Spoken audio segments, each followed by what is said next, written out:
Olá pessoal, tudo bem? Então aqui quem fala é o Thales. É um prazer estar participando desse vídeo com vocês a respeito da distribuição das atividades industriais no Rio de Janeiro e seus impactos ambientais.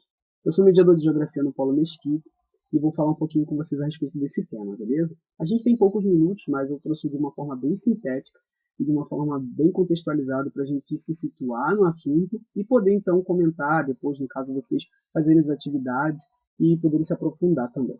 Valeu? Vamos lá. Então vamos lá. Para a gente compreender o que seria então a distribuição de atividades industriais, eu trouxe mais ou menos um resuminho aqui que vai falar o quê?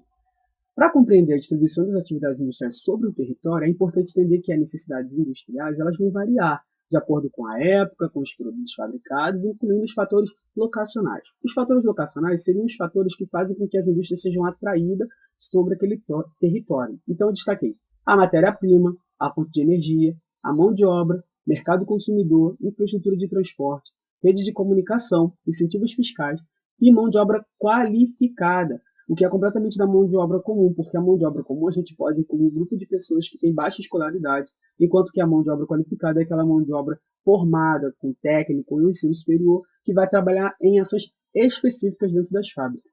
Beleza? Então, os fatores locacionais, eles são os fatores que vão permitir ou vão fazer, são fatores que vão atrair as empresas para determinados espaços em um território. Não foi diferente do Rio de Janeiro. Vamos ver. Então vamos lá, para a gente se situar. O desenvolvimento industrial aqui da região sudeste vai ocorrer principalmente a partir do século XX, após o declínio do café. Acredito que todos vocês já tenham ouvido falar, né? Após o período ali do declínio do café, lá próximo ao final da década de 1920, né, que foi provocado pela crise de 29, vai fazer com que muitos produtores de café não mais queiram viver disso, não queiram mais produzir isso, não queiram mais, como posso dizer assim, tentar lucrar em cima disso. Então, grande parcela desses fazendeiros eles vão vender suas propriedades, porque eram propriedades grandes, eram grandes latifúndios, que não tinham agora tanto valor de mercado, visto que não se iriam plantar mais café. Então, com esse dinheiro arrecadado por eles, né, com esse recurso adquirido pelas vendas das fazendas, eles vão investir em outras coisas. O que são essas coisas? São as primeiras indústrias que vão aparecer aqui no Rio de Janeiro, que vai se limitar principalmente ao setor textil, alimentício, bens de consumo, sabão e velas, certo? Então, ali, a partir da década de 1970, o que a gente vai ter? A gente vai ter um processo de diversificação. Porque até então, essas empresas que vão se instalar as primeiras empresas que se instalam vão se instalar no centro do Rio de Janeiro. Então a gente vai ver o quê? Vai haver um fenômeno de deslocamento espacial das unidades produtoras. E aí que vai começar a distribuição industrial na história do estado do Rio de Janeiro. Ou seja, a gente vai ver um abandono das fábricas no centro, né, das instalações primárias, para outras regiões, como Zona Sul, Zona Norte da cidade, e essas outras novas localidades que eu aponto aqui no texto, seriam a Baixada Fluminense, mas também a gente pode destacar uma região que está ali entre a Costa Verde e a Baixada Fluminense Seropédica e Itaguaí. A gente também pode falar da região noroeste, Fluminense de Campos, assim também como o Centro-Sul. Enfim, existem inúmeras outras regiões que foram afetadas por esse movimento de descentralização, de redistribuição industrial a partir da década de 1930, beleza? Então vamos lá, o estado do Rio de Janeiro ele vai ocupar o segundo maior posto de economia do Brasil, e eu acho que isso é um pouco bem lúcido para a gente, e a economia do estado ela é diversificada. O atual parque industrial do Rio de Janeiro está sofrendo algumas mudanças, mas para a gente fazer um aglomerado, um amarrado para ficar mais fácil, a gente vai destacar as indústrias metalúrgicas, siderúrgicas, químicas, de alimentos, mecânicas, editorial e de celulose, que é a produção de papel mesmo, beleza? Então vamos ver então alguns setores industriais do estado em mapa, para a gente vislumbrar melhor essa ideia. Então trouxe aqui um mapinha para vocês. Se vocês observarem, eu quero que vocês se atentem, principalmente, são muitas cores, né? Aqui a essa cor mais, eu nem sei que cor é essa, vamos chamar de marrom claro, e essa cor aqui que é um verde mais água, um verde meio esmeralda, que são as áreas industriais leste da Baía de Guanabara e as áreas industriais oeste da Baía de Guanabara, que compõem, um casal oeste, compõe Nova Iguaçu, Caxias, o próprio Rio de Janeiro, Nilópolis, Mesquita, Belford Roxo, enquanto as outras áreas do outro lado da Baía de Guanabara, a gente vai ter Magé, a gente vai ter Niterói, Itaboraí, São Gonçalo, beleza?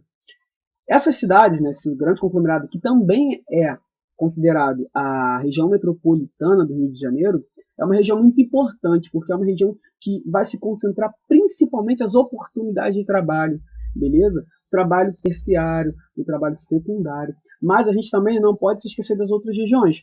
Vamos destacar aqui também a parte mais superior do nosso estado, aqui que vai se destacar a agropecuária, lá em Muriaé, Itabapuana. Nós vamos ter também o turismo, que é muito forte aqui, mais voltado, né, também próximo à região de petróleo ali da Costa Azul, né? E também nós temos a Costa Verde aqui, que também com turismo, que é Mangaratiba, Paraty e Angra dos Reis, beleza? E a Ilha Grande também, que faz parte ali daquele conglomerado. Nós temos Porto de Itaguaí, enfim, são muitas áreas, são muitas regiões econômicas que o estado do Rio de Janeiro tem, mas esse mapa vem mais ou menos para elucidar, beleza? Tem os produtores de petróleo também ali. Então vamos lá, eu trouxe agora um outro mapa, que apesar de ser de 2012, poucas coisas mudaram, porque a gente está falando de setores de atividade. E que setores são esses? Setores, eles estão vinculados àquilo que eu falei para vocês lá no começo, que são os fatores locacionais. Ou seja, sem esses fatores locacionais, esses principais setores da atividade econômica do estado do Rio de Janeiro, eles teriam também que se adaptar a outras mudanças.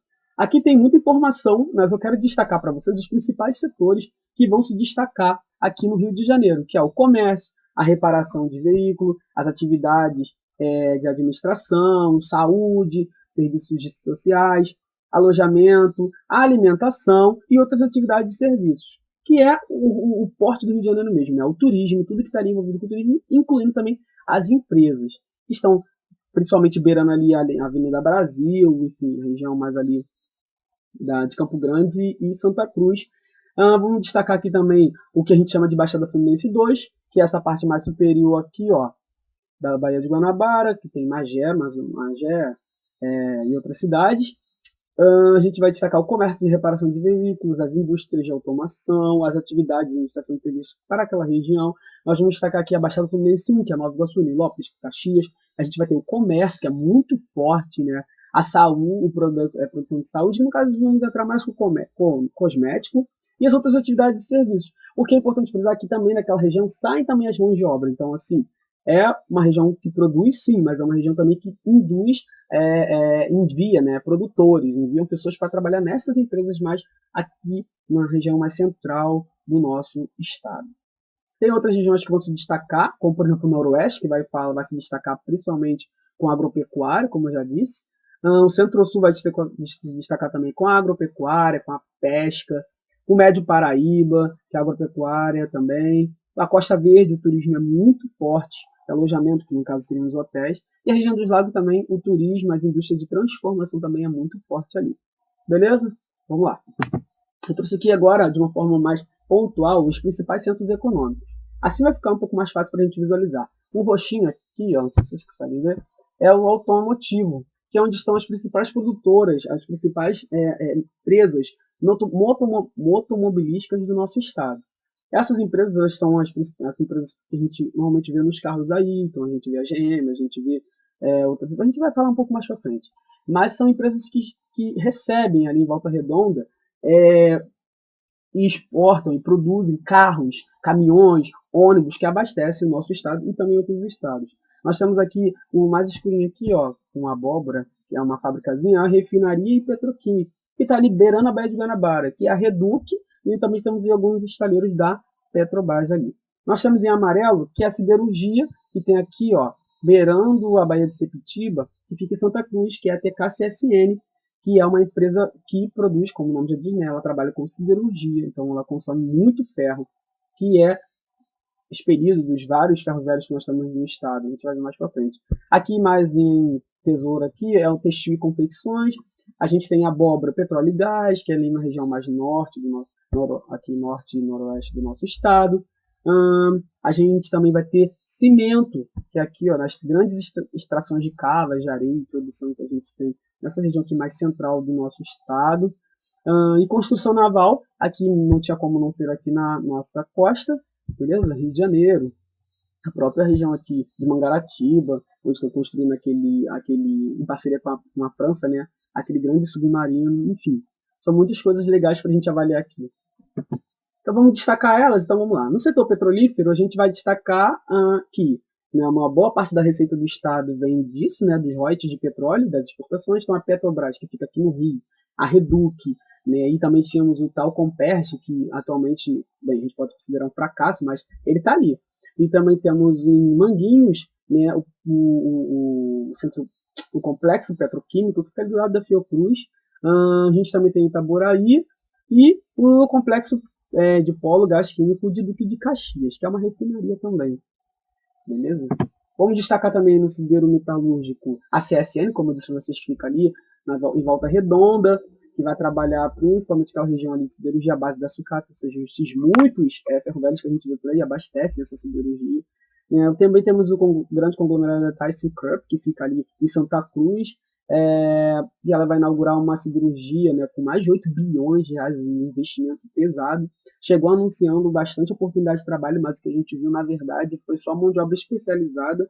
Enfim, é uma das empresas que traz mais problemas ambientais para o estado do Rio. Temos em Resende, Porto Real, o complexo metalúrgico da fábrica da Citroën, Peugeot, Timão, Caminhões, e várias outras empresas se instalaram ali. Lembrando que esses fatores locacionais são esses, são isenções de impostos, são as oportunidades de instalar grandes fábricas, isenta luz, isenta água, enfim, é isso. E além disso, a gente tem na virada da Via Dutra, aqui mesmo, né, próximo a Nova Iguaçu, até várias outras empresas de metalurgia. Então a Baixada também vem se notabilizando devido ao setor de comércio, que cresceu consideravelmente aos últimos anos. E o Rio de Janeiro continua concentrando nas principais empresas, mas Nova Iguaçu ganhou uma NR e infelizmente já perdeu também. Mas ela ainda tem uma filial ali na região de Santa Rita, enfim, e tem em Nova Iguaçu atualmente cerca de 30 empresas de comércio cosmético. Ou seja, é uma coisa interessante. Né? Então a distribuição industrial no Rio de Janeiro ela é assim. Ela não tem, como pode dizer assim, um parque físico só para isso. Ela se distribui no território conforme a demanda e conforme as isenções fiscais, né, os fatores locacionais. Então, no Rio de Janeiro, temos as 3 únicas usinas do país, que é a Angra 3, Angra 1 e Angra 2, que juntas, somadas, né, elas conseguem ter energia suficiente para suprir a cidade do Rio de Janeiro. Ou seja, o Rio é o principal polo energético do país, pois congrega petróleo, gás e energia nuclear. É ou não é? É verdade. Trouxe também para falar um pouquinho do setor naval, que é muito forte, mas a gente não vai entrar em detalhe. Temos também para falar da construção, da produção de peças de exploração de petróleo. A Petrobras, ela se destaca muito nesse setor. A gente tem ali na UFRJ COP, enfim, são muitas outras coisas. Agora vamos falar basicamente aqui dos impactos decorrentes dessa industrialização, beleza? Primeira coisa é a Baía de Guanabara, a poluição da Baía de Guanabara, né? Porque a gente que está crescendo, vendo as mudanças significativas no meio ambiente, a gente vê muito falar da Amazônia, muito falar do Cerrado, mas às vezes a gente mora aqui no estado e a gente não se atenta ao que está próximo. Mas assim, é importante a gente frisar que até o fim de 2019, né, os rios, os canais que alimentam a Baía de Guanabara apresentavam cerca de 75% da qualidade ruim ou péssima, ou seja, é muita coisa. E de onde vem isso? A gente pode falar que dentro da Baía de Guanabara nós temos as refinarias de Duque de Caxias, temos a refinaria de Manguinhos, e também temos um outro grupo que comprou um conglomerado, que é a Andrade Magro, que instalou outras refinarias. Então a gente tem 3 portos, diversos estaleiros de turno, oficinas clandestinas, todos lançando esgoto in natura, ou seja, esgoto puro, né, dentro da Baía de Guanabara. Então esse processo de industrialização no estado do Rio de Janeiro não foi acompanhado às vezes, por muitas vezes, de um acompanhamento. Na verdade, a gente vai esbarrar nos fatores locacionais também, porque muitas dessas empresas chegam num território e é um território que não tem toda a estrutura para receber, mas mesmo assim os municípios abrem mão e elas preferem pagar multas do que necessariamente arrumar a casa ou organizar melhor o território de modo que o meio ambiente sofra menos impacto. Porque impacto ele vai sofrer, mas de uma forma menor ou tentar fazer de uma forma sustentável, se é que é possível. Então a gente tem várias bacias hidrográficas, né, 16 municípios em voltas, então o problema não está ali na Baía de Guanabara, o problema começa muito antes, começa nos municípios que estão ao redor da Baía de Guanabara. Aqui tem uma foto para ilustrar melhor mais ou menos isso aqui, vocês viram ali os complexos do porto ali do Rio de Janeiro, e bem, o que chega na orla é isso, pneu e lixo. E a poluição do ar em Santa Cruz, que a CSA é responsável pela famosa chuva de prata, de minério, né, de recorrência de grafite, na verdade, porque eles usam aquilo ali para poder para iniciar o processo mesmo de produção de aço. E aí, quando eles não molham aquelas grandes volumes, aquelas dunas de grafite, o vento passa, porque estão na beira de uma baía, que é a Baía de Sepetiba, o vento passa e joga aquilo para tudo quanto é lado. E aí muitas pessoas têm problemas respiratórios, muitas pessoas têm vários problemas decorrentes disso. É um também dos problemas da TK-CSN, das empresas que se instalaram aqui no Rio de Janeiro. Aqui tem uma imagem para mostrar para vocês. Também temos para falar do contaminação de solos com resíduos sólidos. A gente pode falar, vou dar uma ênfase aqui, do Duque de Caxias, na cidade dos Meninos, né, que era uma empresa pública do Ministério da Saúde, uma empresa de pesticida que foi desativada, mas ficou lá inúmeros indícios de contaminação. Então, cerca de 600 outras áreas, né, vão apresentar essas indicações de resíduos perigosos que foram manipulados de forma inadequada e deixados lá. Então, a gente vai ter uma substância chamada pó de broca, que vai deixar para trás, né, um número de casos de contaminação e que é completamente prejudicial à vida humana. Então, assim, é uma empresa que passou por lá, deixou muitas coisas e não foi resolvido até hoje. Isso afeta até hoje a vida dos moradores daquela região. Tem uma imagem aqui do chorume também, que foi recorrente durante muito tempo, lá de Gramacho, do lixão que tinha lá. Hoje é uma outra questão, agora a gente tem os CTRs, mas enfim, é só mostrar para vocês que a industrialização, ela, quando não é a indústria em si que está ali sujando, ela produz lixo, e esse lixo vai para algum lugar. E esse lixo, quando ele é mal manipulado, ele pode provocar isso, né? Vazamento de chorume e contaminação dos solos. Temos também a contaminação da água, que o Mário Moscatelli, para quem não conhece, é um ótimo ambientalista, um excelente pesquisador, vai destacar. Isso aqui é mais para a região da Baixada, que os rios de Piranga, Poços e Queimados, que vão desaguar na Baía de Guandu, que, no caso, abastece a nossa casa, abastece a minha casa, a sua casa, são, na verdade, 3 valões de esgoto doméstico e industrial, porque Nova Iguaçu, Queimados, que também tem um polo industrial, Chaperi, são regiões que têm empresas. Apesar de a gente achar que não, mas a gente tem indústrias aqui. Essas indústrias lançam seus esgotos em algum lugar. E, infelizmente, isso está chegando na bacia do Guandu, que é um rio que alimenta e que abastece a cidade do Rio de Janeiro, na minha casa e sua casa. Então, assim, a gente está com um ambiente complexo. Mas, enfim, são outras discussões que a gente pode levar mais para frente. Porque essas regiões também, é importante precisar, não possuem um saneamento adequado, ou nem possuem. Aqui eu trouxe uma imagem que, apesar de não ter muito contexto com o que eu falei agora, mas essa aqui é lá de Volta Redonda. Esses são os rejeitos de minérios, de metais, deixados pela TK, pela CSA, no caso lá em Volta Redonda, e elas ficam à beira do Rio Paraíba do Sul, como vocês podem ver, sem proteção nenhuma. Então, assim, a empresa está um pouco mais aqui, mais para cá, enquanto os dejeitos delas estão aqui beirando o rio sem nenhuma proteção. Eles alegam que não há perigo, mas a gente sabe que algo extraído da natureza, transformado, modificado, colocado de volta em forma de excesso, com certeza não vai fazer bem para o ecossistema ali posto. Então a gente tem aí mais uma consequência direta da industrialização do estado do Rio de Janeiro. Então basicamente é isso, eu espero que vocês tenham gostado da aula. Foi uma coisa bem rapidinha, mas é para a gente entender que todo o processo de industrialização ele traz consequências, diretas ou indiretas, mas que tem como a gente repensar essas práticas. Até porque a gente teve Olimpíadas, a gente teve Copa do Mundo passando por aqui, e o que a gente viu, na verdade, foi uma exímia exploração de recursos naturais para a construção de moradias, de estádios, de um monte de coisa, e que a gente ficou de legado foram somente gastos e destruição, infelizmente. Mas é isso aí, espero que vocês gostem, e até a